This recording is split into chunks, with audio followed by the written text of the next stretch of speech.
बहुत बहुत स्वागत, अभिनंदन, इस्तकबाल मेरे सभी दर्शकों का आपके अपने पसंदीदा कार्यक्रम बिहार बिहान में। और आज बिहार बिहान के इस अंक में मैं हूं आपके साथ आपकी दोस्त तन्वी। आज हमारे साथ हमारे इस कार्यक्रम में मेहमाने तौर के पे जुड़े हुए हैं श्री आलोक कुमार सिंह जी, सहायक निदेशक स्वास्थ्य विभाग बिहार सरकार। आलोक जी, आपका बहुत बहुत स्वागत हमारे कार्यक्रम में। सबसे पहले तो रक्षा पर्व की आपको बहुत बहुत शुभकामनाएं और बधाइयाँ आप सभी को, और बिहार बिहान के जितने भी जो दर्शक देख रहे हैं इस पसंदीदा कार्यक्रम को, उन्हें भी हमारे समिति की ओर से हमारे तरफ से इस रक्षा पर्व की ढेरों शुभकामनाएं। जी।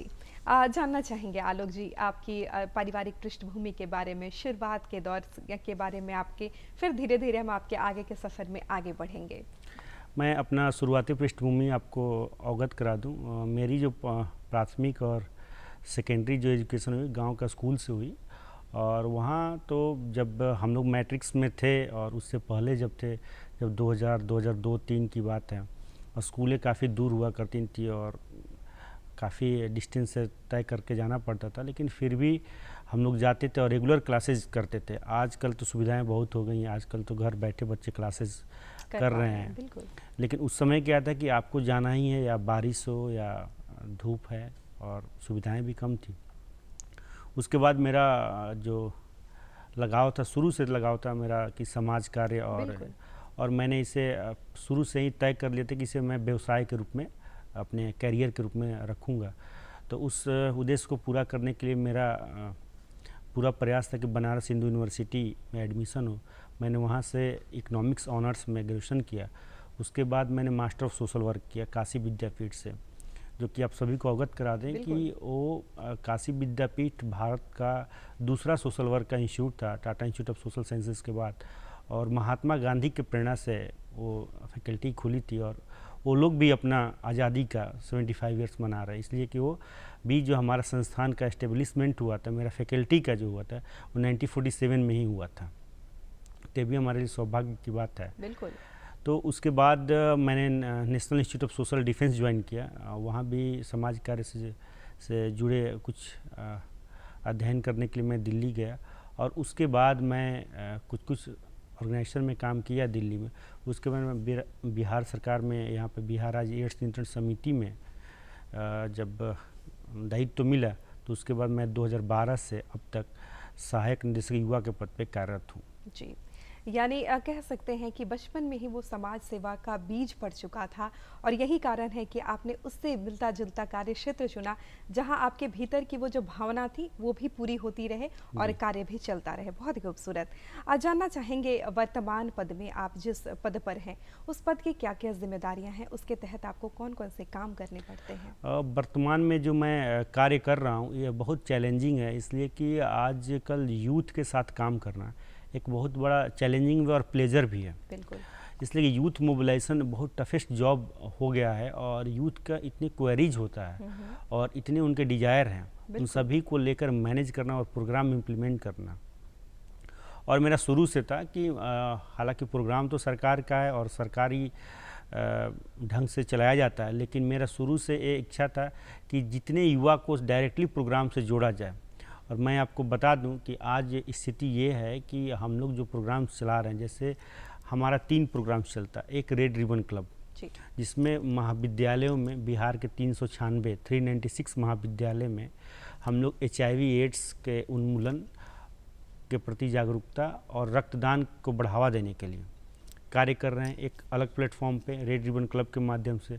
उसके बाद स्कूली बच्चों के लिए किशोरों शिक्षा कार्यक्रम, जो स्कूल में जो बच्चे पढ़ रहे हैं उनके बीच जो HIV एड्स और उसकी जानकारी। हाँ, उसके अलावा जो लोग स्कूलों कॉलेजेस में नहीं हैं, यानी आउट ऑफ स्कूल यूथ, यानी गैर विद्यालय युवा कार्यक्रम जिसे बोलते हैं, वो हम लोग नेहरू युवा केंद्र के साथ संचालित कर रहे हैं। यानी कि हम लोग 360 डिग्री अप्रोच पे काम करेंगे। कहीं से मेरा यूथ का जो कैचमेंट एरिया है वो जागरूकता से नहीं छूटे। उसके अलावा एक बेहद यूनिक कार्यक्रम हम लोग पिछले इसी फाइनेंशियल ईयर में लॉन्च किए, सेहत केंद्र। हम लोग जो कार्य कर रहे थे, तो एक लिमिटेड एरिया तक HIV एड्स, ब्लड डोनेशन और इस साल ट्यूबरकुलोसिस भी ऐड हुआ है।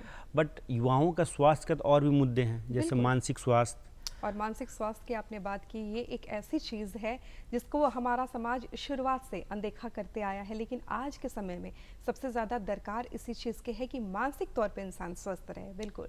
तो मानसिक स्वास्थ्य हो गया, न्यूट्रिशन हो गया, एनीमिया हो गया, परिवार नियोजन, ये सब जितने भी युवा स्वास्थ्य से संबंधित मुद्दे हैं उनको एक रूफ यानी वन रूफ में लाने की कोशिश की गई और सेहत केंद्र के नाम से एक प्रोग्राम लॉन्च किया गया। और प्राथमिक रूप से अभी हम लोग 30 कॉलेजेस में कर रहे हैं और इस साल भी उसका स्केल अप होना है। और बहुत अच्छा फुटफॉल है, बच्चों का बहुत अच्छा इंटरेक्शन है उस केंद्र का। और ये लगभग हम लोग प्रयास में हैं कि आने वाले समय में सारे महाविद्यालय में संचालित हो। और खुशी की ये बात है कि ये बिहार में ही है, हम लोग ये प्रयास बिहार में, और भारत सरकार इसे और भी राज्यों में एक्सपेंड करने की कोशिश में लगी हुई है। जी, बहुत ही खूबसूरत पहल बिहार सरकार की, और ये एक नेक कदम है जिससे जितने ज़्यादा लोग जुड़ पाएँ उतने ज़्यादा लोग लाभान्वित हो पाएंगे। यहाँ एक चीज़ आपसे जानना चाहेंगे, आज़ादी का 75वां वर्षगांठ हम मना रहे हैं और इसे भारत सरकार ने एक बड़ा खूबसूरत सा नाम दिया है, आज़ादी का अमृतसर। आखिर इस परिकल्पना के पीछे क्या कुछ है और इससे आप भी जुड़े हुए हैं, आप इस कार्यक्रम से अपने आप को कैसे जोड़ पा रहे हैं या आपका क्या विशेष कार्य है, हम ज़रूर चाहेंगे आप हमारे दर्शकों तक पहुँचाएं। बिल्कुल, हम लोग 15 अगस्त से ही आज़ादी के 75वें वर्षगांठ में प्रवेश कर गए हैं। और भारत सरकार का दिशा निर्देश तो है ही कि सारे डिपार्टमेंट्स को इस पे काम करना है, लेकिन ये दिशा निर्देश के अलावा ये इंटरेस्ट का भी विषय बनते जा रहा है, रुचि का। और हम बता दें आपको कि हम लोग न्यू इंडिया @75 के नाम से इस कार्यक्रम को सेलिब्रेट कर रहे हैं। और इसमें क्या कर रहे हैं कि 3 चरण में, प्रथम चरण हम लोग 12 अगस्त को 75 महाविद्यालय और 75 स्कूलों में इसको लॉन्च किए। और इसके बाद अक्टूबर में, उसके बाद स्केल अप करके दिसंबर, जनवरी, मार्च तक, तो इसमें 3 विषय पे हम लोग काम कर रहे हैं, HIV, TB और ब्लड डोनेशन पे। और आपको बता दें, इस पे विभिन्न गतिविधियां हैं, कई दर्शक देख रहे होंगे। और ये जितने भी इससे जुड़े हुए लोग हैं, जो हमारे रेड रिबन क्लब के नोडल ऑफिसर है, इनके सहयोग से हम लोग पूरे देश में सबसे अधिक पंजीयन हुआ है हमारे बच्चों का। और इस कार्यक्रम में प्रथम चरण में जो चल रहा है, लगभग 5,000 से अधिक युवाओं ने प्रतिभाग किया है इस कार्यक्रम में, चाहे शॉर्ट वीडियो बनाकर टीवी पर, HIV पे, ब्लड डोनेशन, या पोस्टर बना के, या स्केच करके। तो ये काफ़ी अच्छे ढंग से हम लोग कर रहे हैं। और जैसे आप बताएं कि हम लोग इसको किस तरह से जोड़ रहे हैं, तो हम लोग इस कार्यक्रम को इस तरह से जोड़ रहे हैं कि हमें आज़ादी चाहिए HIV संक्रमण से। हम लोग चाहते हैं कि किसी भी व्यक्ति को HIV संक्रमण ना हो, वो जागरूक बने और उन्हें HIV संक्रमण से वो दूर रहें। उसके बाद हम चाहते हैं कि रक्त की कमी ना हो, उससे आज़ादी चाहते हैं, रक्त की कमी से आज़ादी चाहते हैं। आप हर दिन देख रही हो कि रक्त की कमी की वजह से बहुत सा न्यूज़ में और आसपास भी फ़ोन कॉल्स आते हैं ब्लड डोनेशन के लिए। आप लोग भी रोज़मर्रा इससे फेस टू फेस कर रही होंगी। उसके बाद हम चाहते हैं TB उन्मूलन को, इससे आज़ादी, TB से। माननीय प्रधानमंत्री ने 2022 तक लक्ष्य भी रखा था कि TB को हम लोग उन्मूलन करें। तो हमें चाहिए इन सब से, युवा स्वास्थ्य में जितनी भी समस्याएं हैं उनसे आज़ादी चाहिए, उनसे आज़ादी। बिल्कुल, ये हम लोग इसको जोड़ के चल रहे हैं। जी, ये बड़ी अच्छी चीज़ें बताई आपने। और तभी ये अमृतसर मन पाएगा जब ये तमाम चीज़ें भारत से दूर हो जाए या धीरे धीरे इनकी संख्या में कमी आए। यहाँ जानना चाहेंगे आपसे हम कि अगर हम HIV की बात करें तो एक बड़ा संवेदनशील विषय है, लेकिन उसके साथ ही साथ लोगों को इसके बारे में जानकारी भी बहुत कम है। तो सबसे पहला जो एक मिथ आता है इसे लेकर, वो तो ये है कि लोग HIV और एड्स के बीच के अंतर को नहीं समझ पाते। ये दोनों एक चीज़ें नहीं है, लेकिन अमूमन लोग मानते हैं कि दोनों एक ही चीज़ है। इस विषय पर आप क्या कहना चाहेंगे? बिल्कुल, आप इसमें मैं आपसे सहमत हूँ कि कई लोग आज भी HIV/एड्स का इस्तेमाल करते हैं, जबकि दोनों दो चीज़ें। HIV एक वायरस है जिसका पूरा नाम ह्यूमन इम्यूनोडेफिशिएंसी वायरस है, और एड्स एक स्थिति है। HIV क्या है कि HIV आज हमारे शरीर में प्रवेश किया तो जो रोग से लड़ने की क्षमता है उसको जब वो बिल्कुल कम कर देता है, और जो डिजीज़ हमें होता है वो कभी ठीक नहीं होने की स्थिति में आता है, तब एड्स होता है। यानी HIV आ जाए तो एड्स की स्थिति 8 से 10 वर्ष भी औसतन लग जाते हैं। ये दोनों दो चीज़ है। और जहाँ रही जागरूकता की बात, तो आजकल सोशल मीडिया, ICT के युग में काफ़ी सुलभ सुविधाएं हो गई हैं जागरूक होने का। जैसे एक 1097 हेल्पलाइन नंबर है, नेशनल एड्स कंट्रोल ऑर्गेनाइजेशन के द्वारा संचालित है, जिस पे आप टोल फ्री नंबर है, फ़ोन करके सारा जानकारी ले सकती हैं। और बिल्कुल। ये सारे जानकारी गोपनीय रहते हैं, आपका आइडेंटिटी डिस्क्लोज नहीं किया जाता है। उसके बाद एक नाको एड्स ऐप है, उस पर जाके सारा जानकारी आप ले सकती हैं। आप बिल्कुल एक अच्छा टॉपिक्स पे बात कर रहे हैं। सबसे बड़ा चीज़ कि HIV जो है ना, ये हेल्थ का ही विषय नहीं है, ये स्वास्थ्य का विषय नहीं रहा। इसमें जो सोशल डिस्क्रिमिनेशन होता है और जो भेदभाव होता है, ये बिल्कुल सामाजिक विषय हो जाता है। और दर्शकों को मैं बता दूं कि केवल HIV 4 ही कारण से फैलता है, जो इसके रूट ऑफ ट्रांसमिशन कह लीजिए। पहला, असुरक्षित यौन संबंध। दूसरा, संक्रमित रक्त एवं रक्त उत्पाद को स्वस्थ शरीर में चढ़ाने से। तीसरा, नीडिल एवं सिरिंज के साझा उपयोग से। चौथा, गर्भवती माँ को होने वाले बच्चे को हो सकता है। लेकिन इसके अलावा और जितने भी हम लोग भ्रांतियाँ रखते हैं, जैसे साथ में खाना खाना, कपड़ा यदि एक दूसरे का शेयर कर लिया, टॉयलेट शेयर कर लिया, एक घर में रह रहे हैं, एक साथ हम लोग जिम जा रहे हैं, वॉक कर रहे हैं, तो भी ऐसा कुछ नहीं है, केवल 4 कारण। और मैं बता दूं कि हम लोग कई ऐसे लोग को देखे हैं, कई ऐसे HIV संक्रमित दोस्तों को देखे जो कि पिछले 10 साल, 15 साल, 20 साल से लोग अपना लाइवलीहुड का काम कर रहे हैं और बहुत अच्छे ढंग से कर रहे हैं। तो हम लोग को ये भ्रांतियाँ जो मिटाना है और स्वयं जागरूक होकर, ये 4 कारण के अलावा और कोई कारण नहीं है जिससे HIV संक्रमण हो सकता है। लेकिन हम लोग बाकी वाले कारण पे अधिक फोकस करते हैं। और आपको बता दें कि आजकल क्या हो गया कि HIV संक्रमित जितने भी लोग हैं, भारत सरकार के द्वारा जो ART केंद्र चलाई जा रही है, एंटी ट्रीटमेंट सेंटर, जहाँ पे मुफ्त में दवाएं दिया जाता है। आपको नियमित दवा का उपयोग करना है और आप सारे जितने भी दिनचर्या हैं, आप जो काम कर रहे हैं, जो पढ़ाई कर रहे हैं या जॉब कर रहे हैं, सब काम कर सकते हैं। हमारे और आप में कहीं कोई अंतर नहीं रहता है। तो ये आजकल जो दवाएं हैं, इससे मोर्टालिटी भी बहुत कम हो गई है। बिल्कुल। अब हम लोग स्वस्थ जीवन उनको जीते हुए देखते हैं और सारे काम करते हैं वो। तो अब कहीं कोई वो भ्रम की स्थिति नहीं रखना चाहिए, ना भ्रांतियाँ होनी चाहिए। और कई लोग तो अच्छे अच्छे पद पे हैं, भले हम और आप पब्लिक डोमेन में उन्हें नहीं जानते हैं, लेकिन कई ऐसे लोग हैं जो कि HIV संक्रमण है और अच्छे अच्छे पद पे, अच्छे अच्छे कॉर्पोरेट्स में नौकरियां कर रहे हैं। जी बिल्कुल, और ये होना भी चाहिए क्योंकि ये बीमारी है और इसे बीमारी के तरीके से ही देखना चाहिए, इसे दूसरे नज़रिए से ना देखें, क्योंकि ये चीज़ें कभी भी हो सकती हैं, किसी भी हो सकती हैं। तो ऐसे लोगों को आपके सहयोग, आपके साथ की सबसे ज़्यादा ज़रूरत होती है, तो उन्हें अपना साथ दें।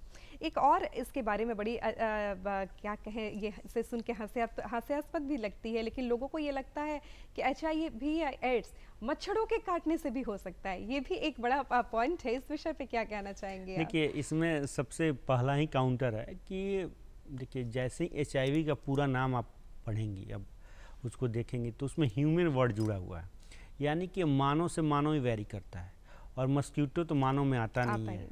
और दूसरा चीज़ क्या है कि एक और इसमें भ्रांति होता है कि मस्कीटो जो है वो शक करता है, तो जब वो मानव नहीं है तो उससे और मानव में कोई कनेक्शन नहीं है, वो ट्रांसमिशन होने का कोई चांस ही नहीं है। एक मानव से दूसरे मानव में ही ये ट्रांसमिशन हो सकता है, इसीलिए इसको ह्यूमन पहले ही ह्यूमन इम्यूनो डिफिशिएंसी वायरस नाम रखा गया है। जी, यानी चीज़ों को बस समझने की ज़रूरत है। और जो साइंटिस्ट हमारे हैं, जो वैज्ञानिक हमारे हैं, उन्होंने कई सारे अध्ययनों, कई सारे निष्कर्षों के बाद इन सारी चीज़ों पर अपनी रिपोर्ट वो अपनी बनाते हैं। तो इसे लेकर किसी भी प्रकार के मिथ में फंसने की ज़रूरत नहीं है। एक और भी बहुत बेहतरीन काम आप कर रहे हैं, कहते हैं कि रक्तदान जीवन दान, यानी आपके अगर रक्त से किसी का जीवन बच सके तो शायद उससे खूबसूरत काम कोई हो ही नहीं सकता है। उस मुहिम से भी आप जुड़े हुए हैं, तो सबसे पहले जानना चाहेंगे कि ऐसे कौन कौन सी चीज़ें आप करते हैं जिससे लोगों को ज़्यादा से ज़्यादा इस मुहिम से फ़ायदा हो सके? क्या कुछ काम करते हैं आप रक्त डोनेशन को लेकर, ब्लड डोनेशन को लेकर? देखिए, सबसे साधारण जो बातें हैं ब्लड डोनेशन में, कि हम खुद नियमित रक्तदाता हैं और हर 3 माह पे, यदि 3 माह पे यदि हम डायरी और कैलेंडर देखकर ना भी करें तो हर 4 महीने 5 महीने पे मैं नियमित रक्तदाता हूँ और करता हूँ। तो इस सबसे बड़ा चीज़ क्या है कि ब्लड डोनेशन के साथ भी बहुत बड़ा माइथ है, HIV से भी बड़ा माइथ है। बिल्कुल, कि ब्लड डोनेशन आप कर रही तो कमज़ोर हो जाएंगी, ऐसा बिल्कुल नहीं। मैं इन सब भ्रांतियों को मिटाने के लिए आपको मैं बता दूं कि मैं अपने विवाह के अवसर पर उस दिन ब्लड डोनेशन किया था। बस इसीलिए कई लोग बोलते थे कि नहीं ब्लड डोनेशन करने से लोग कमज़ोर हो जाते हैं और अन्य गतिविधि उस दिन नहीं कर पाते हैं, और गांव में तो और इसका भ्रांतियां हैं। लेकिन ब्लड डोनेशन करने से कहीं कोई आपकी ऊर्जा में कमी नहीं आती है, बशर्ते आपको कई लाभ होते हैं। मैं लाभ गिना दूं, आपका जो ब्लड प्रेशर है वो मैनेज रहता है, कोलेस्ट्रॉल कम हो जाता है, उसके बाद हार्ट स्ट्रोक आने की संभावना कम हो जाती है, और सबसे खास बात क्या कि आपका रेगुलर हेल्थ चेकअप हो जाता है, रूटीन चेकअप। 5 जांच होता है, जैसे ही आपका ब्लड लिया जाता है तो उसको वैसे ही किसी के शरीर में नहीं चढ़ाया जाता है, उसके पहले उसकी जांच होती है। बिल्कुल। HIV, मलेरिया, उसके बाद HIV, मलेरिया, उसके बाद हम लोग हेपेटाइटिस B, C का जांच करते हैं, सिफिलिस का जांच करते हैं। तो ये 5 जांच जो होता है, तो उससे सुरक्षित होने के बाद ही हम लोग रक्त को किसी अन्य शरीर में चढ़ाने के लिए परमिशन करते हैं। और बाकायदा आप ब्लड बैंक पे देखेंगे, कभी आप अस्पतालों में जाएंगे, किसी को भगवान न करे ज़रूरत पड़े, तो उस पर लिखा रहता है कि इन जाँचों से यह रक्त मुक्त है, इन बीमारियों से यह रक्त मुक्त है। मैं युवाओं को अक्सर इस बात पे बोलता हूँ कि एक युवा एक रोल मॉडल है। जैसे कि परिवार में क्या होता है ना कि परिवार में माता हैं, पिता हैं, भाई है, बहन, बहुत बड़ा परिवार होता है, और उसमें अगर एक लोग माइथ में है कि नहीं ब्लड डोनेशन से कमज़ोर हो जाएगा, तो पूरा परिवार ब्लड डोनेशन नहीं करता है। युवाओं को आगे आना चाहिए, और युवा आगे आ भी रहे हैं। हमारे यहाँ कई युवा जो हैं ब्लड डोनेशन को नियमित एक आदत की तरह बना लिए हैं, और हमारे यहाँ भी क्रांतिकारी इसमें परिवर्तन हो रहा है। पहले की अपेक्षा बहुत लोग इसमें ब्लड डोनेशन को एक आदत बना लिए हैं।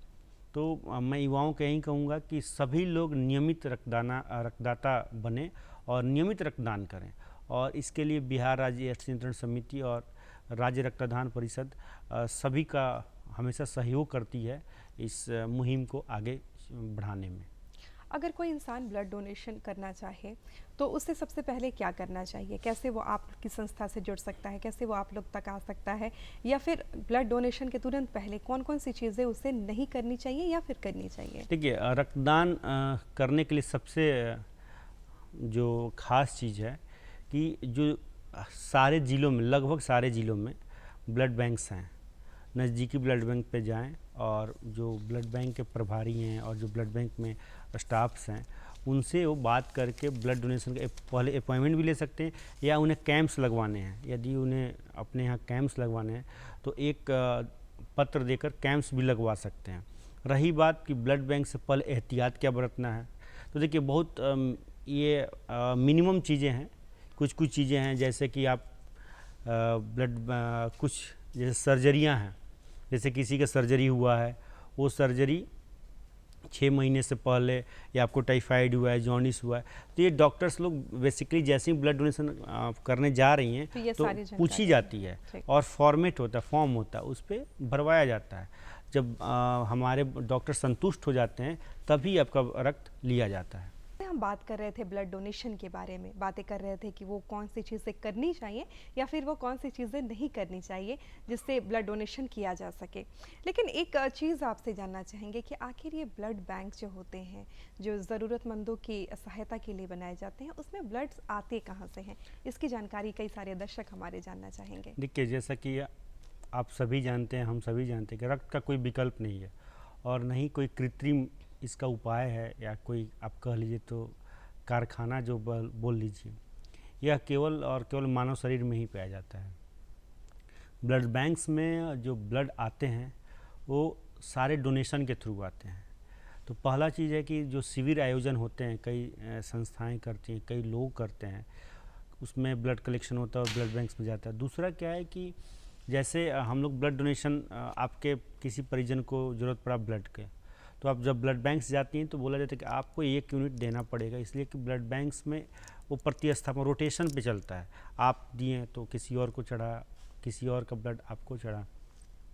तो ये सारे ब्लड बैंक्स में जितने भी डोनेशन के ही थ्रू जाते हैं, कहीं इसका कोई और विकल्प नहीं है। तो इसीलिए हम लोग का प्रयास रहता है और एक जागरूकता के स्तर बनाने की कोशिश की जाती है कि सभी लोग नियमित रक्तदाता बन जाएं। इसलिए कि आपको बता दें कि जितनी भी जनसंख्या होती है उसका कम से कम 1% जो रक्त की आपूर्ति की आवश्यकता पड़ती है। जैसे सपोज कर लीजिए कि हमारे यहाँ 14 करोड़ जनसंख्या है, तो उस एक वर्ष में कम से कम 14 लाख यूनिट की आवश्यकता होती है। एक WHO का अपना पैमाना है और कोशिश की जाती है कि सभी को ब्लड मिल जाए। तो अब तो काफ़ी प्रगति आ गई है। और मैं पुनः सारे बिहार अभियान के दर्शकों से अनुरोध करूँगा कि देखिए, ब्लड बैंक्स में जो ब्लड है वो आपके यहीं देने से आता है। तो जो भी 18 वर्ष से लेकर और 65 वर्ष तक स्वस्थ व्यक्ति हैं वो नियमित रक्तदान कर सकते हैं। आपको बता दें कि ब्लड डोनेशन करने से कई फ़ायदे हैं, मैं पहले ही बताया, अभी भी बता रहा हूँ। और ब्लड डोनेशन इतना अच्छा चीज़ है कि आप जब एक बार करेंगे ना तो दोबारा किसी को आह्वान करने की ज़रूरत नहीं पड़ेगी, आपको आदत लग जाएगी। जी, आदत लग जाएगी।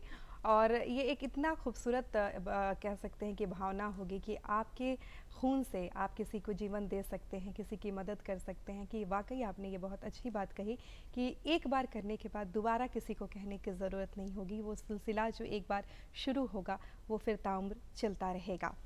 यहाँ जानना चाहेंगे कि कितने समय बाद, जैसे मान लीजिए कि इस महीने में मैंने रक्तदान किया है, तो इसके कितने समय बाद मैं पुनः रक्तदान के में सक्षम हो सकती हूँ? देखिए, इसमें पुरुष जो हैं, पुरुष साथी जो हैं वो हर 3 महीने पे कर सकते हैं, और जो महिला वर्ग हैं और जो महिलाएं हैं वो हर 4 महीने पे रक्तदान कर सकते हैं। यानी कि पुरुष 1 साल में 4 बार रक्तदान कर सकते हैं और महिलाएं 1 साल में 3 बार रक्तदान कर सकती हैं।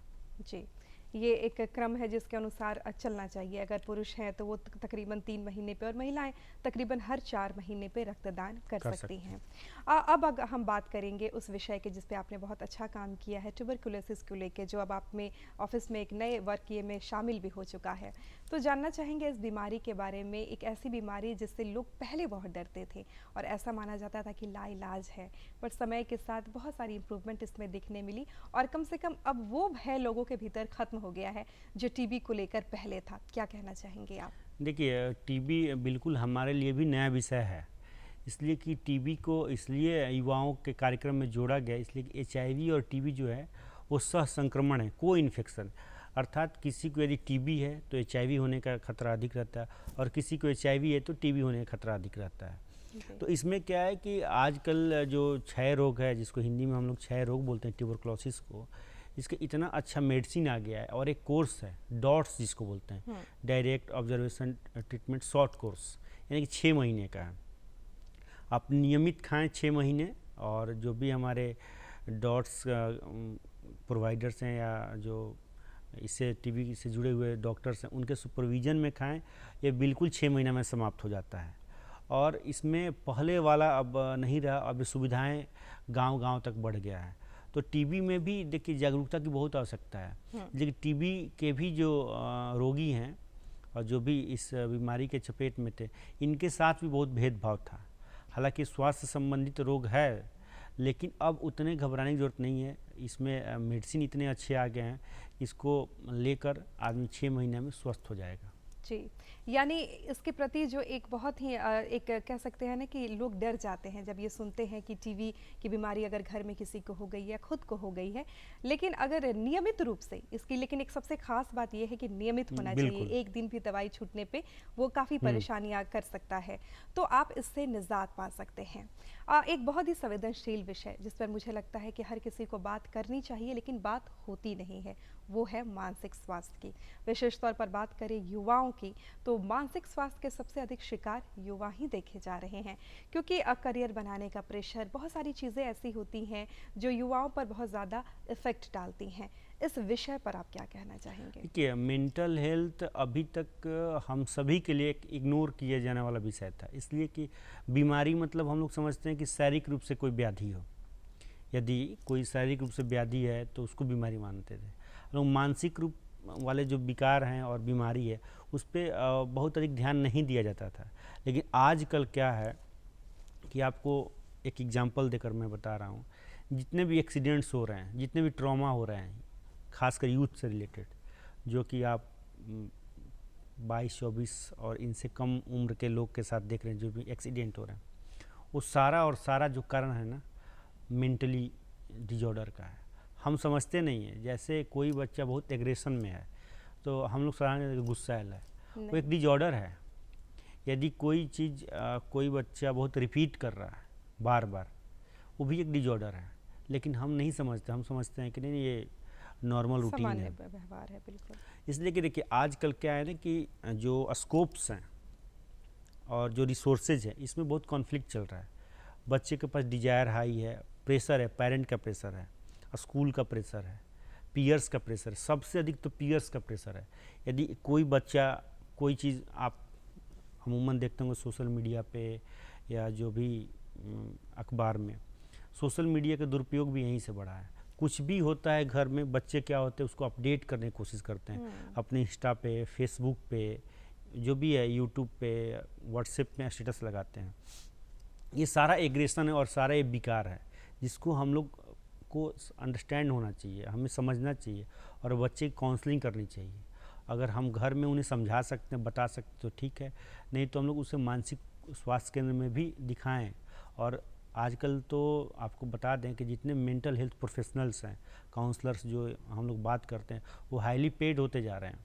और फॉरेंस में क्या है कि अब जो हेल्थ वाला, जो फिजिकल हेल्थ वाला था प्रॉब्लम, वो कम है और मेंटल हेल्थ वाला आप देखेंगे कि एक एक बच्चा परिवार के 6-6 लोग का मर्डर कर दिया, कई आता है कि गोली चला दिया। ये सब मेंटल डिसऑर्डर है, जिससे हम सभी को समझना चाहिए और इसको इग्नोर नहीं कर सकते हम लोग। बिल्कुल नहीं, बिल्कुल नहीं। इग्नोर तो बिल्कुल नहीं करना है। तो उसी सब ध्येय को लेकर जो मैं सेहत केंद्र का चर्चा किया, कि कॉलेजेस में हमारा एक प्रयास है कि एक सेहत केंद्र हो, जिसमें जितने भी स्वास्थ्य संबंधी, युवा स्वास्थ्य संबंधी विषय है उसको सम्मानित करके और बच्चों को जागरूक किया जाए। वहाँ पे हम लोग दवा और ये सब का नहीं, हम लोग बच्चे को अवेयरनेस एक्टिविटी के लिए कि भाई मेंटल हेल्थ पे हम क्या कर सकते हैं, परिवार नियोजन, फैमिली प्लानिंग क्या है कि वो एक विषय है कपल का, लेकिन डिसीजन लेता है परिवार। कब आपको बच्चा पैदा करना है, कितना करना है, वो परिवार डिसीजन लेता है। लेकिन उसके जितने भी डायमेंशन है, चाहे हेल्थ इशू हो, वो सारा झेलना पड़ता है कपल्स को। तो एक इस सारे मुद्दे पे, युवा स्वास्थ्य के जितने भी मुद्दे हैं, हम लोग इग्नोर नहीं कर सकते और करना भी नहीं चाहिए। अब स्वास्थ्य इतना बड़ा आयाम हो गया, कोरोना जब आया तो आप देख रही हूँ इतना जो मेंटली डिसऑर्डर, कोरोना में जब हम लोग सोशल इंटरेक्शन बंद हो गया, लोग बाहर आना बंद कर दिए, तो ये भी एक बहुत बड़ा पोस्ट कोविड कॉम्प्लिकेशन में है। बिल्कुल, बिल्कुल। तो इन सब चीज़ को लेकर हम लोग मेंटल हेल्थ को तो फोकस करें ही, और घर से ही इसका शुरुआत करें। जी। और सबसे अच्छी चीज़ ये है कि इसके बारे में लोग अब बात करना शुरू कर दिए हैं, लोगों ने अब इस पे चर्चाएं करना शुरू कर दी है। लेकिन इसके साथ ही इसका सबसे बड़ा दुर्भाग्य ये है कि अगर कोई व्यक्ति किसी शारीरिक व्याधि से परेशान होता है तो समाज का उसके प्रति सहानुभूति का नज़रिया रहता है। लोग उसके दर्द, उसकी तकलीफ, उसकी परेशानी को समझते हैं और उसके प्रति अपना सहयोगात्मक हाथ बढ़ाते हैं। लेकिन यदि कोई व्यक्ति मानसिक स्वास्थ्य से परेशान होता है तो हमारे समाज में एक बड़ा ही, कह सकते हैं, बुरा शब्द है, बड़ा ही अजीब शब्द है, पागल। पागल हो गया। जी, नेचुरली लोगों के मुंह से ये निकल जाता है कि वो इंसान पागल है, और वो व्यक्ति जो उन तमाम परेशानियों से गुजर रहा है, जिसने उसके मानसिक स्थिति को इस स्थिति में डाला है, उन सब से लड़ने के साथ साथ समाज से भी लड़ने का काम करता है।